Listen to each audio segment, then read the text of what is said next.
This movie was disturbing enough that the studio pulled it from release, even though they had already started paying for advertisements and trailers and posters and stuff like that. I'm Adam Caesar. I write books and I talk about horror movies on the internet. Give me a follow if you want to see more like this. This is the Poughkeepsie Tapes. It was made in 2007, directed by John Eric Dowdle, and co-written and produced by his brother, Drew Dowdle. Now, if those names sound familiar, they went on to make a couple of big movies later and do a lot of TV work now. This was like their first or second movie. Made completely independently. It had debuted at the Tribeca Film Festival in 2007. MGM swooped in and bought the movie and said, we're going to give this a big theatrical release. And then they didn't. They just didn't put the movie out, even though they had started promoting it. And it didn't come out for another 10 years. I think this Blu-ray from Scream Factory came out in like 2017. So it was about 10 years that this movie you couldn't see it. So it became this mythical, disturbing found footage documentary movie about a serial killer. That's told partly through the tapes themselves. The serial killer filmed all his crimes, and the conceit is that you're watching some of the tapes from his home movies of serial killing.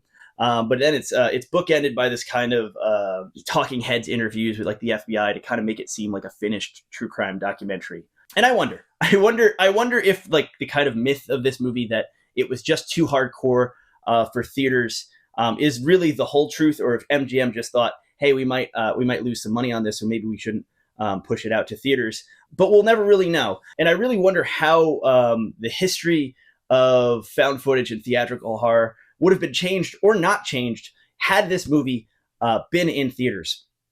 Because I think it's a very interesting movie. There's no supernatural element to it, so there's no kind of almost release of the tension or distancing of reality that something even like Blair Witch has. Even though Blair Witch feels very realistic, it still has that air of the supernatural to it. This is just a movie where you're following a depraved serial killer and one of his victims in particular, who he kind of keeps alive for the longest time. And most of the tapes are about her, and it's just her kind of her torture and degradation as he keeps on killing.